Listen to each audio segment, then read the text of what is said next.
Buenos días, profesor. Esta es la presentación sobre nuestro trabajo práctico, el cual se nos pidió para el día miércoles 9 de junio. El nombre de los integrantes son Gerardo Martínez, que les habla Diego Ríos, y Sebastián Sánchez. Bien, este es el índice de los temas que abordaremos durante esta presentación. Se hablará de los moldajes, el proceso de curado, las patologías del hormigón, con un caso en específico, las reparaciones para este caso, una conclusión y al final nuestra bibliografía. Bien, en esta presentación se abarcarán los mismos temas que en el informe técnico, pero de una manera mucho más didáctica, menos extensa y más práctica. Los contenidos que serán desarrollados son los siguientes. Se verán primero que nada los moldajes, se presentarán los tipos de moldajes, los separadores y por último el proceso de desmolde y descimbre. Seguido de esto, también se profundizará sobre el método de protección hacia el hormigón, el cual vendría siendo el curado, tocando temas como los tipos de curado y el plazo de este. Por último, se realizará un análisis estructural de un caso real, dando una especie de hipótesis en cuanto a las patologías presentes en el edificio y además proporcionando unas cuantas soluciones a la enfermedad que presenta este. Buenos días compañeros, profesor. Bueno, yo les voy a hablar acerca de los moldajes, que básicamente son aquellos que le dan la forma al hormigón en su estado fresco. Ya esto, además dicen que son una especie de construcción provisoria por el simple hecho de que una vez haya cumplido su función, este será removido de manera inmediata. Un punto a considerar muy importante es que de los moldajes no existe ninguna norma al respecto. No hay nada en la UC.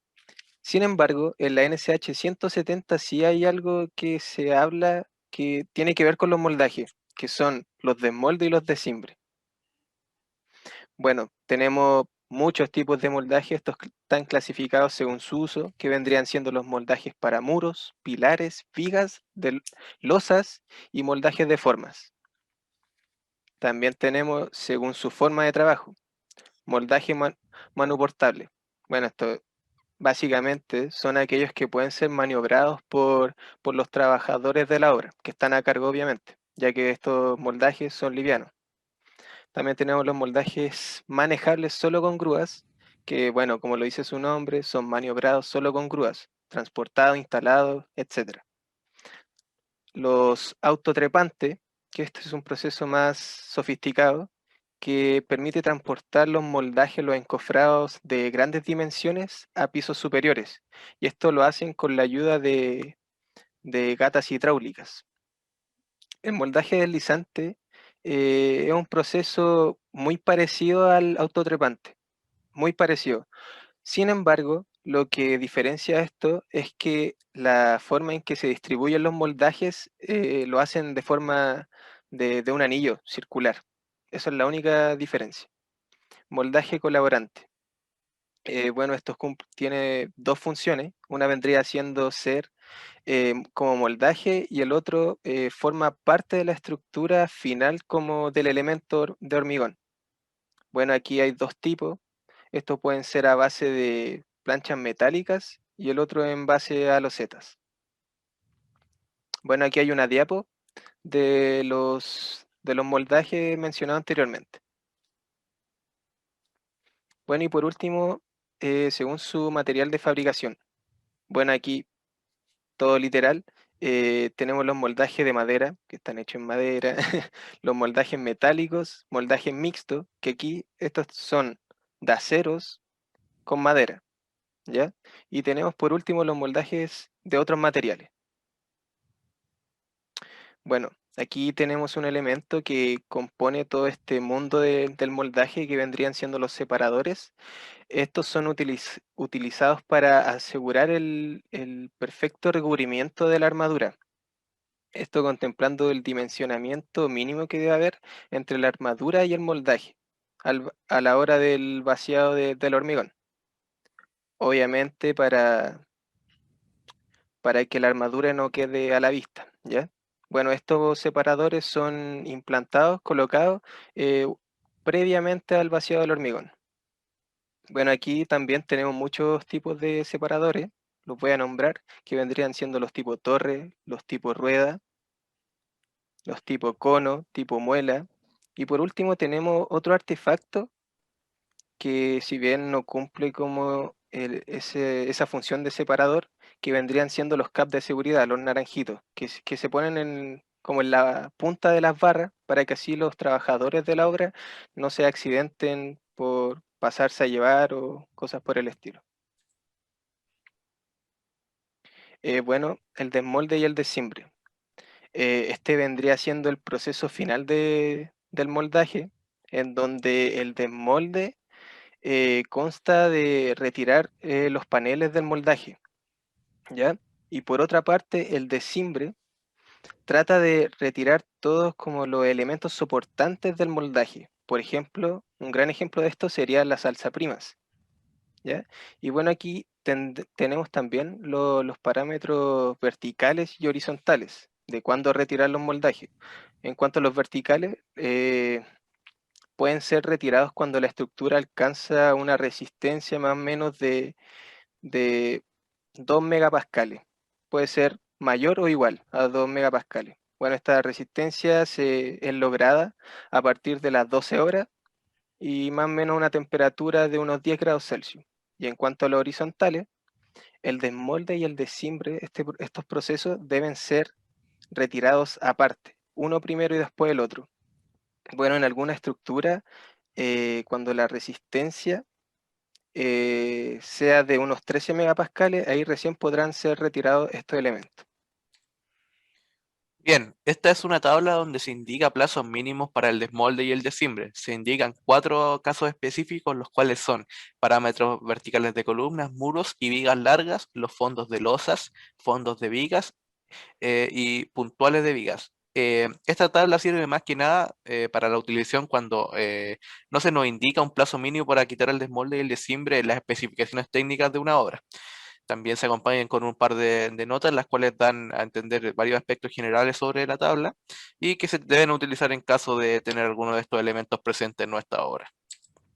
Bien, el curado del hormigón es más que nada un proceso en el cual se intenta mantener un ambiente propicio tanto de temperatura como de humedad en el hormigón recién colocado, de modo que éste desarrolle el potencial máximo de sus propiedades como lo es la resistencia. El curado cuenta con diferentes métodos de aplicación, los cuales se escogen teniendo en cuenta las condiciones ambientales donde se encuentra esta obra. Un curado realizado adecuadamente permite que el hormigón alcance su máxima resistencia y durabilidad. También le permite ser más impermeable y que corra un menor riesgo frente a las fisuras. Bien, la humedad y la temperatura. Estos son dos factores muy importantes a la hora de realizar un buen curado en el hormigón.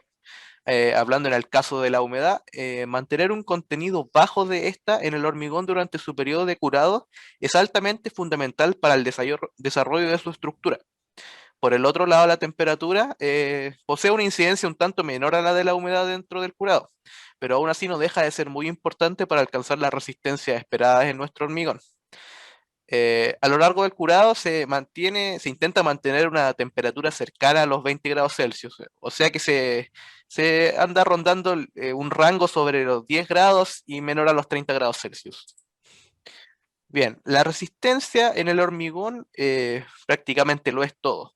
Por esto la realización de un mal curado no se debe tolerar, ya que esto se traduce en una pérdida de resistencia y durabilidad del material. Se han realizado experimentos en laboratorios sobre probetas sometidas a un mal y un buen curado, donde se nos refleja que las probetas que son sometidas a un mal curado poseen hasta un 40% menos de la resistencia total que tienen las probetas que sí se someten a un curado correcto. En síntesis, un mal curado favorece la formación de fisuras, disminuye la impermeabilidad, la resistencia a la intemperie y el ataque a factores químicos. Bien, existen dos métodos principales para realizar el curado.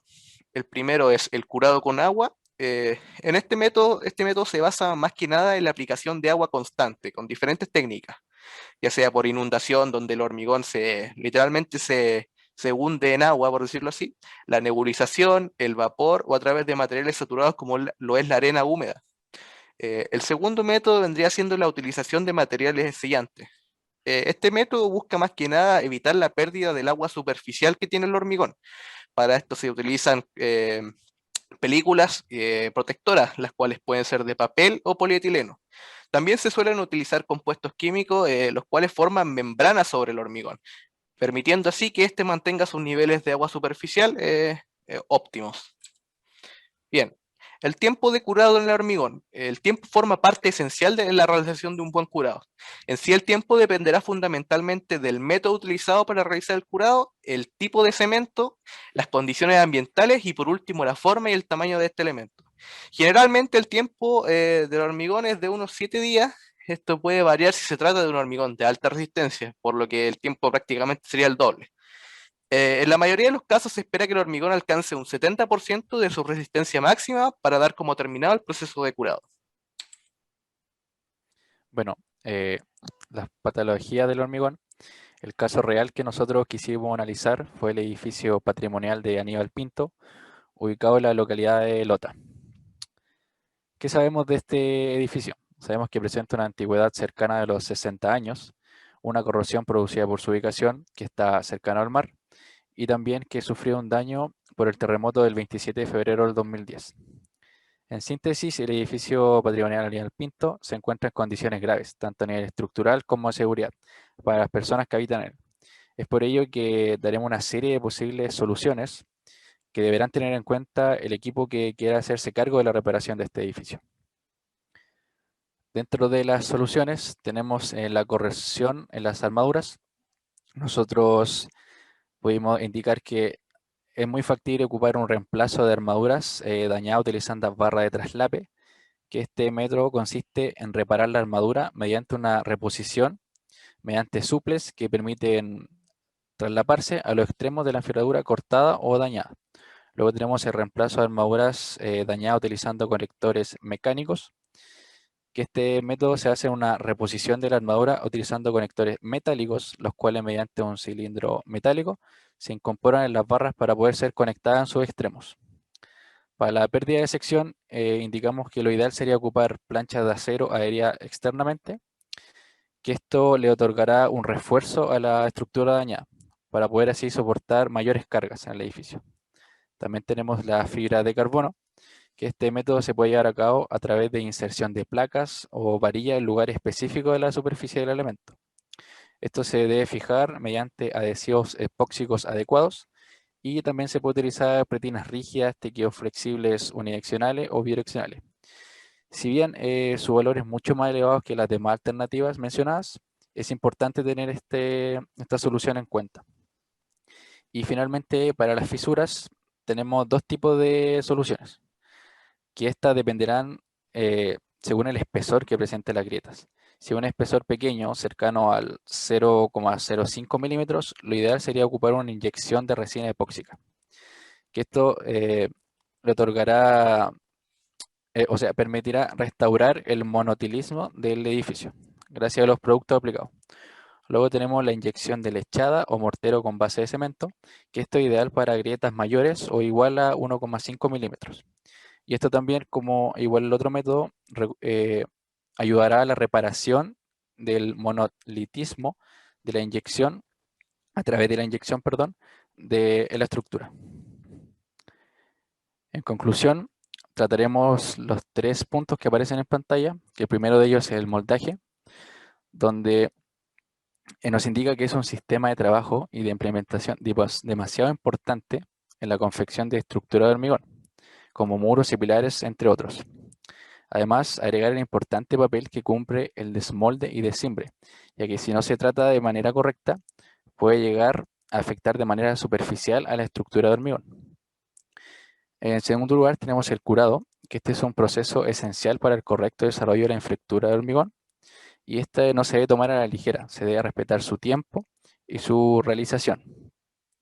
Además, es importante implementar el tipo de curado correcto, porque cada hormigón requiere un tiempo diferente.